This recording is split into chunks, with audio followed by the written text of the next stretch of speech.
Welcome to El Regnum channel. If you are new to this channel, please do not hesitate to click subscribe and hit the notification bell for you to be more updated of the coming videos.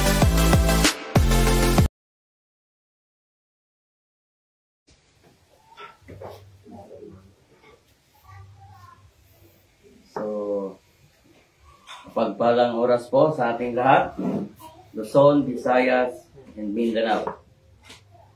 So, bago po ako magpatuloy ay nais ko munang magbigay pugay sa aming mahal na dakilang guro, ang Supreme Founder of the Kingdom of God, His Majesty, Supreme King Philemon Ondoc Riambonansa. At gayon din sa 5 spiritual mothers at sa lahat ng 12 tribes, 12 apostoles na kinabibilangan ng aming regional director dito sa Region 2. Walang iba, Haring Edgar Palor Ligutong.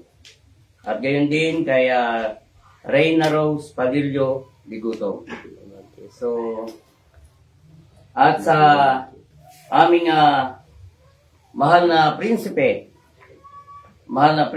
Rocky Y. Riambonansa, na siya ang president ng The Royal Alpha Omega Ring Trading Corporation. At gayon din sa kanyang kapatid na si Haring Adolfo B. Riambonansa, na siya ang president ng the Philippine Deuterium Development and Management Corporation. At sa lahat ng mga 70 prophets, sa lahat ng mga municipal leaders, barangay leaders, down to puro leaders.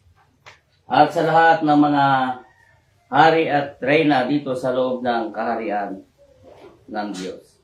At ako'y bumabati sa aming mahal na dakilang guro, ang Supreme Founder of the Kingdom of God, na walang iba ang aming mahal na dakilang guro, mahal na Haring Philemon Ondoc Riambonansa, ng Happy 19th Crowning Anniversary, mahal na hari.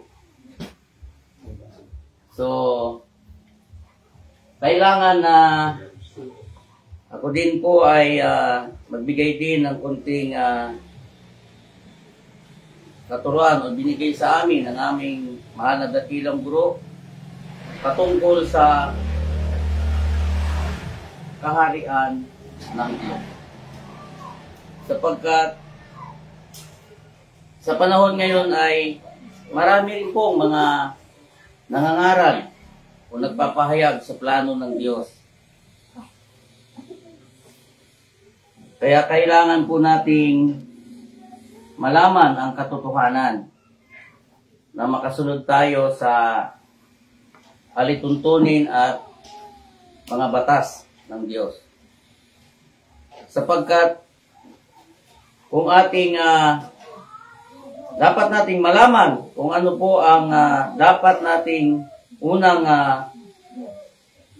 matutunan dito sa loob ng kaharian ng Diyos, sapagkat ayon sa nakasulat sa Matthew 6:33 na ang sabi rito ay datapwat hanapin muna ninyo ang kanyang kaharian at ang kanyang katwiran, at ang lahat ng bagay nito ay pawang idaragdag sa inyo. No? So, madali pong basahin. No? Ang tanong, naintindihan po kaya na ang sabi rito ay, hanapin muna ninyo ang kanyang kaharian. Ang tanong, ano po kaya ang hinanap ng mga tao sa panahon natin ngayon? Dahil sapagkat ang utos ng Diyos, hanapin muna ninyo ang kanyang kaharian. So, ang unang hinanap, sa totoo lang din ay kayamanan. No? Yung pangangailangan, yun eh. Pera, kailangan yung kayamanan eh. Sasabihin, walang laksing pera eh, walang maiwan, walang ganito. Maraming dahilan. Pero kung ating saliksikin at ating alamin ang kagustuhan ng Diyos, unahin muna natin ang ating ang utos ng Diyos. Nasundin natin kanyang mga utos. So dapat, hanapin muna natin ang pinapahanap ng Diyos kung nasaan ang kaharian. At ang kanyang katwiran, no? At ang lahat ng bagay nito ay pawang idaragdag sa inyo. Yun ang nakasulat. So, yung mga karagdagan, kung makasunod tayo sa kagustuhan ng Diyos, may bibigay sa atin. Ito, sa realidad tayo, no? Ng tao. Kahit dami man nating kayamanan, kung minsan, naiisip natin, parang wala, parang dumaan lang, parang saan kaya napunta? Di po ba? Kaya kahit anong gawin natin pag hindi po natin unahin ang kagustuhan ng Diyos, ito ay mawawala. So, kailangan natin na makasunod sa kagustuhan ng Diyos at sa kanyang mga alituntunin para ang lahat ng ito ay maibigay yung karagdagan. Ano po yung karagdagan? Ang karagdagan po itong ating mga kaalaman na itinuro sa atin o tinuro sa amin ng aming maladakilang guro itong wisdom, no? Yung kaalaman. So, yun ang nakasulat sa banal na kasulatan. So, ang aming ibabahagi ay tungkol sa kaharian ng Diyos, no? Sapagkat nung nangaral ang ating Panginoong Jesucristo sa bansang Israel ay ang tanong po, mayroon bang naniwala? So, wala pong naniwala doon nung siya ay nangaral tungkol sa kaharian ng Diyos. Sapagkat siya ay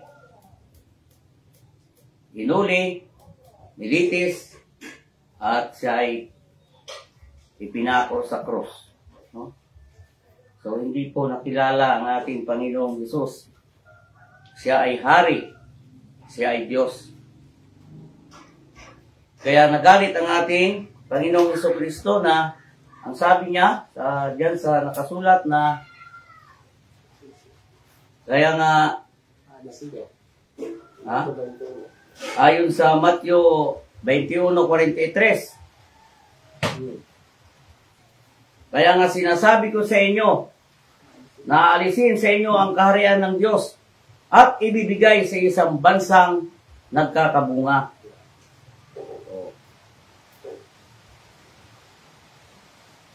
So, ang tanong, saan kaya ito ibigay? Sapagkat sabi ng ating Panginoon ay aalisin sa inyo ang kaharian ng Diyos at ibibigay sa isang bansang nagkakabunga.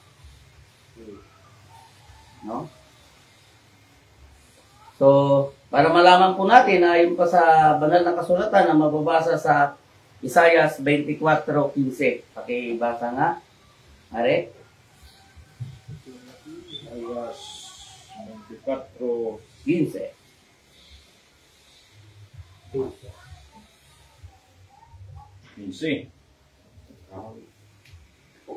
So ganito po ang mababasa. Kaya't luwalhatiin ninyo ang Panginoon sa silanganan, sa makatuwid bagay ang pangalan ng Panginoon, ng Diyos ng Israel, sa mga pulo ng dagat. Ayan, so narinig po natin na luwalhatiin ninyo ang Diyos ng Israel doon sa malayong silangan, mga pulo ng dagat. So, kung atin po itong titignan ay nasa malayong silangan, mga pulo ng dagat. So, ano po kaya yung nasa silanganan, mga pulo ng dagat? So, nandiyan po yung bansang Japan. Yan. Okay. Bansang Indonesia. Bansang Malaysia. At bansang Pilipinas. No? Ang tanong, mga kapatid. So, So, dito po sa bansang Japan, niluwalhati po ba ang ating Panginoong Jesucristo? Wala. So, hindi po. Hindi po siya niluwalhati po ito. So, dito sa bansang Indonesia, niluwalhati po ba ang ating Panginoong Jesucristo? So, hindi rin po. Wrong din. Dito sa bansang Malaysia, niluwalhati po ba ang ating Panginoong Jesucristo? So, hindi rin. So, dito sa bansang Pilipinas, niluwalhati po ba ang ating Panginoong Jesucristo? So, tunay. Dito po sa bansang Pilipinas. So, check. So, dito sa bansang Pilipinas, no? Ibinigay ang kanyang kaharian sapagkat inalis sa bansang Israel at ibinigay sa isang bansang nagkakabunga. So, paano po natin masabi na nagkakabunga? Sapagkat sa taong 1521, no? Dito po na-discovery ang bansang Pilipinas sa March 16, 1521. No? So at dito po naging after 2 years, no? 1523.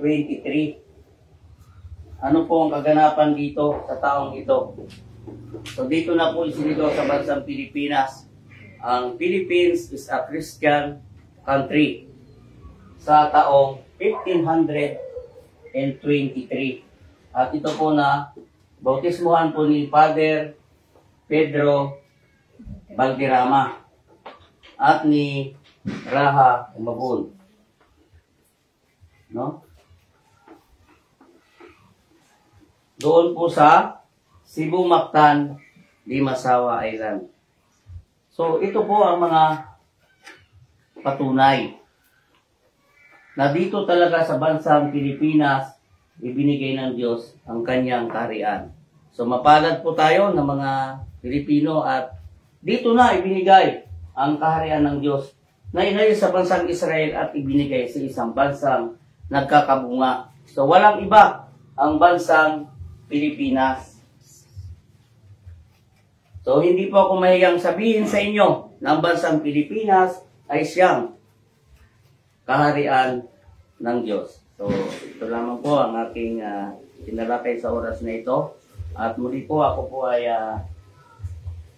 bumabati sa aming mahal na dakilang guro ng happy 19th crowning anniversary. At sa loob ng kaharian ng Diyos, sa lahat ng mga kasama namin dito sa buong Pilipinas. At sa lahat ng sumusubaybay sa aming live, so maraming salamat po sa inyong subaybay sa aming programa. So muli po,